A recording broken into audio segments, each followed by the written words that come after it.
उदाहरण आपका 4 है। मयंक ने अपने बगीचे के लिए एक पक्षी स्नानघर बनाया है, ठीक है, जिसका आकार एक खोखले बेलन जैसा है। जो उसका जो आकार है वो खोखले बेलन जैसा है, जिसके एक सिरे पर अर्धगोलाकार बर्तन बना हुआ है। बेलन की ऊंचाई 1.45 मीटर है और उसकी त्रिज्या 30 सेंटीमीटर है। इस पक्षी स्नानघर का संपूर्ण पृष्ठ क्षेत्रफल ज्ञात कीजिए। तो सबसे पहले मैं आपको बता देता हूं, देखिए हमारे पास ये है, ये खोखला बेलन है। खोखला बेलन समझ में आ गया। खोखला बेलन में आर पार कुछ नहीं, केवल ये पोर्शन है हमारे पास, ये बीच वाला पोर्शन हो गया यहाँ पे, ठीक है। कर्व सरफेस एरिया कहते हैं जिसे, ये यूज हो रहा है यहाँ पे। अब इसके बाद बोला गया है यहाँ पे कि एक अर्धगोलाकार, क्या लिखा हुआ है, अर्धगोलाकार, अर्धगोला एक सिरे पर अर्धगोलाकार क्या बनाया, बर्तन बनाया हुआ है। जैसे ये अर्धगोलाकार हो गया, अब इसके ऊपर ये बर्तन ये रख दिया यहाँ पे, इस तरीके से ये बनाया हुआ है। तो इसका संपूर्ण पृष्ठ क्षेत्रफल आपको निकालना है। अब यहाँ पे इसको करने के लिए सबसे पहले मैं डायग्राम को बना सामने बना दिया है। अब देखनी यहाँ पे, अब इसमें जो पूछा गया है संपूर्ण पृष्ठीय क्षेत्रफल पूछा गया है। अब इसका नाम सुनते ही सबके दिमाग में ये आता है कि यहाँ पे इसका संपूर्ण पृष्ठीय क्षेत्रफल का रूल ही अप्लाई किया जाएगा। तो बेलन का संपूर्ण पृष्ठीय क्षेत्रफल लगा देते हैं, फिर उसमें अर्धगोलाकार का भी संपूर्ण पृष्ठीय क्षेत्रफल लगा देते हैं, दोनों को ऐड कर देते हैं। ऐड नहीं करते, वहां पे माइनस कर देते हैं और सवाल हो जाता है गलत। तो ऐसा नहीं करना है, इसलिए मैंने आपके सामने प्रैक्टिकल ही आपके सामने लेकर आया हूं और आपको क्या करना है, इसी से आपको समझना है पूरा कंप्लीट। देखिए कैसे करना है आपको। यहाँ पे देखिए, यहाँ पे मैंने ये अर्धगोलाकार बर्तन हटा दिया है।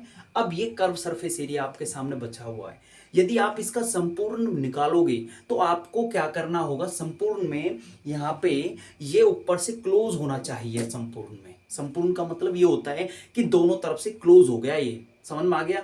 तो आपको ये भी ध्यान रखना है यहाँ पे कि संपूर्ण कैसे होता है और उसमें वक्र पृष्ठ क्षेत्रफल का रूल कब लगता है। तो मैंने ये पोर्शन यहां से हटा दिया और नीचे वाला पोर्शन यहां से हट गया, तो ये हॉलो हो गया, आर पार दिखाई दे गया यहाँ पे, ठीक है। तो इसको कहते हैं कौन सा, वक्र पृष्ठ क्षेत्रफल। तो आपको ये बीच वाला पोर्शन ही नजर आ रहा होगा, तो इसका बीच वाला पोर्शन, तो इसको कहते हैं वक्र पृष्ठ क्षेत्रफल। कभी भी ऐसा कोई पोर्शन आपके पास आ जाए, क्वेश्चन आ जाए आपके पास, तो वहां पे बीच वाला पोर्शन ही बचे, तो वहां पे वक्र पृष्ठ क्षेत्रफल का रूल ही अप्लाई करना है। समझ में आ गया। तो इसका वक्र पृष्ठ क्षेत्रफल का रूल आप निकालोगे, ठीक है। अब इसके बाद ये क्या हो गया, यहाँ पे एक अर्धगोला हो गया, अर्धगोला समझ में आ गया। इस अर्धगोला ऊपर से तो ढका नहीं है, नहीं ढका हुआ, ठीक है, खुला होगा। तो ये नीचे वाला पोर्शन हो गया, बीच वाला पोर्शन मतलब ये नीचे वाला पोर्शन हो गया। नीचे वाला पोर्शन कौन सा होता है, नीचे वाला पोर्शन होता है वक्र पृष्ठ क्षेत्रफल। अर्धगोला का भी वक्र पृष्ठ क्षेत्रफल लगाओगे और लगाने के बाद दोनों का वक्र पृष्ठ क्षेत्रफल लगाने के बाद दोनों को ऐड कर दोगे। बस इतना ही आपको करना है और आपका आंसर आपके सामने आ जाएगा। तो इसी बात पहले सबसे पहले आपको ध्यान रखना होगा कि जितने भी यहाँ पे नंबर दिए जाते हैं, जितने भी नंबर यहाँ पे दिए जाते हैं, चाहे वो रेडियस हो चाहे वो हाइट हो, सभी की यूनिट सेम होनी चाहिए। सेम का मतलब ये होता है, यदि मीटर में है तो सभी मीटर में रखो, सेंटीमीटर में है तो सभी को सेंटीमीटर में रखना पड़ेगा। समझ में आ गया। अब यहाँ पे देखिए, यहाँ पे ऐसा कुछ लिखा नहीं है कि आंसर मीटर में होना चाहिए या सेंटीमीटर में होना चाहिए, वो आपकी मर्जी है। तो मुझे क्या करना होगा, यहाँ पे मैं इस हाइट को हाइट हमें कितनी दी गई सिलेंडर की, मतलब यहाँ पे बेलन की हाइट जो दी गई है, अब यहाँ पे मैं लिखूंगा बेलन की ऊंचाई। बेलन की ऊंचाई कितनी दी गई है आपको, यहाँ पे दी गई है 1.45 मीटर। अब आपको ये सेंटीमीटर में चेंज करना होगा। सेंटीमीटर में चेंज करने के लिए हमें क्या करना होगा, इसको 100 से मल्टीप्लाई करना पड़ेगा। 100 से मल्टीप्लाई करना पड़ेगा तो आपके पास यहाँ पे डेसिमल को भूल जाओ मल्टीप्लाई करते समय। यहाँ पे 145 की 1 से मल्टीप्लाई करोगे तो सेम यही नंबर आएगा और यहाँ पे 00 आप लगा दोगे लास्ट में। अब डेसिमल लगाने का तरीका भी मैं आपको बता देता हूं। जितने डिजिट पहले डेसिमल है पीछे से काउंटिंग कीजिए, 1 2, तो 2 डिजिट पहले डेसिमल है तो यहाँ पे 2 डिजिट पहले डेसिमल लगा दीजिए, ये हो गया आपका सेंटीमीटर में। यदि डेसिमल के बाद राइट की तरफ, डेसिमल के राइट की तरफ यदि जीरो ही बचे ना तो जीरो को हटा दो, वहां से हटा दो जीरो को, तो यहाँ पे क्या आ गया आपके पास 145 सेंटीमीटर इसकी हाइट निकल के आ गई। तो यहाँ पे आप लिख सकते हो 145 सेंटीमीटर लिख सकते हो, यहाँ पे लिख दिया। हाइट मिल गई सेंटीमीटर में और रेडियस भी सेंटीमीटर में मिल गई आपको। अब क्या करना है आपको, यहाँ पे इसका कर्व सरफेस एरिया लगाना है, समझ में आ गया। और यहाँ पे अर्धगोले का भी कर्व सरफेस एरिया लगाना है आपको। तो फिर दोनों को क्या करना है, ऐड करना है। तो मैं यहाँ पे डायरेक्ट लिख देता हूँ, यहाँ पे कर्व सरफेस एरिया सिलेंडर का कितना होगा, बेलन का आपका होगा 2 पाई आर एच होगा। फिर उसमें ऐड क्या करना है आपको, यहाँ पे कर्व सरफेस एरिया ऑफ किसका, अर्धगोलाकार का। तो क्या होता है यहाँ पे इसका 2 पाई आर स्क्वायर, ये इसका अर्धगोले का होता है, समझ में आ गया। अब यहाँ पे ना नंबर पुट कर लीजिए। मैं आपको ये भी समझाने वाला हूं कि आपको इजी से इजी आप क्वेश्चन को हल कैसे करना है। देखिए यहाँ पे क्या करना है आपको, वैल्यू पुट करनी है 2 मल्टीप्लाई 22/7 मल्टीप्लाई रेडियस कितनी, यहाँ पे रेडियस 30 सेंटीमीटर, तो मैंने 30 लिख दिया।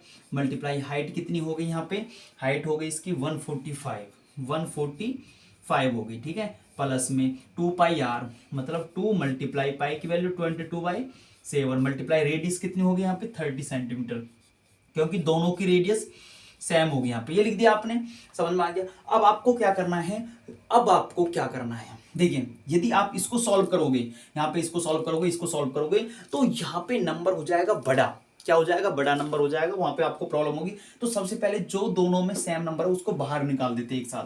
देखिए 2 दोनों में सेम है तो मैंने 2 को बाहर निकाल दिया, समझ में आ गया, ये निकाल दिया, ठीक है। मल्टीप्लाई में अब यहाँ पे 22/7 दोनों में सेम है यहाँ पे, तो इसको भी मैं बाहर निकाल देता हूँ 22/7 मल्टीप्लाई। वैल्यू पुट करने के बाद करना आपको ये काम। उसके बाद यहाँ पे 30 लिखा हुआ है और यहाँ पे भी 30 है, तो 30 को भी बाहर निकाल दीजिए, निकाल दिया। अब यहाँ पे 145 और यहाँ पे 145 तो है ही नहीं, तो इसको सेम ऐसे ही रहने दो। और यहाँ पे क्या करना है, ब्रैकेट में ले लीजिए, ये 3 नंबर यहाँ से तो बाहर निकल गई, ये 3 नंबर यहाँ से बाहर निकल गई, बचा क्या यहाँ पे 145 प्लस में, और यहाँ से ये 3 नंबर बाहर निकल गए, समझ में आ गया। ये 3 नंबर बाहर निकल गए, बचा क्या यहाँ पे 30, ये बच गया 30। अब आपको क्या करना है, दोनों को ऐड करना है, दोनों को ऐड कर देते हैं हम यहाँ पे। दोनों को ऐड करोगे आप यहाँ पे तो कितना आ जाएगा, मैं यहाँ पे कर देता हूँ इसको। देखिए दोनों को आप ऐड कर लेना, इसको मल्टीप्लाई कर देता हूँ मैं, तो ये आ जाएगा 44/7 मल्टीप्लाई 30। अब दोनों को आप ऐड करोगे तो कितना आ जाएगा, 5 आ गया, 4 7 और यहाँ पे 1 आ गया मल्टीप्लाई में, समझ में आ गया। अब आपको क्या करना है, ये कैंसिल आउट करना है, कैंसिल आउट होता है तो कैंसिल आउट कर दीजिए। तो कितने पे जाएगा यहाँ पे 7 1 जा पे, और ये कितने पे जाएगा 7 2 जा 14, बचेगा 3 7 5 जा, ये आ गया 25। अब इन तीनों नंबर को आपस में मल्टीप्लाई कर दीजिए। आप मल्टीप्लाई करोगे 44 की मल्टीप्लाई 30 से करनी है, फिर आपको 25 से मल्टीप्लाई करनी है। अब इसको मल्टीप्लाई करना है हमको, मल्टीप्लाई आपके पास कितना आ जाएगा यहाँ पे 1320, ये आ गया मल्टीप्लाई 25। अब 25 की मल्टीप्लाई कर देते हैं इसकी, 25 की मल्टीप्लाई करोगे इसके साथ तो आपके पास आ जाएगा 33,000। अब यहाँ पे यूनिट कौन सी चल रही थी, यूनिट हमने सभी को चेंज कर लिया था सेंटीमीटर में, तो यहाँ पे आप लिखोगे सेंटीमीटर स्क्वायर। ये सेंटीमीटर स्क्वायर या मीटर स्क्वायर लिखना जरूरी होता है, क्योंकि ये एरिया को शो करता है। किसको शो करता है, एरिया को शो करता है। यदि नहीं लिखोगे तो आपका नंबर काटा जाएगा, समझ में आ गया। तो ये आपका इसका एरिया निकल के आ गया यहाँ पे।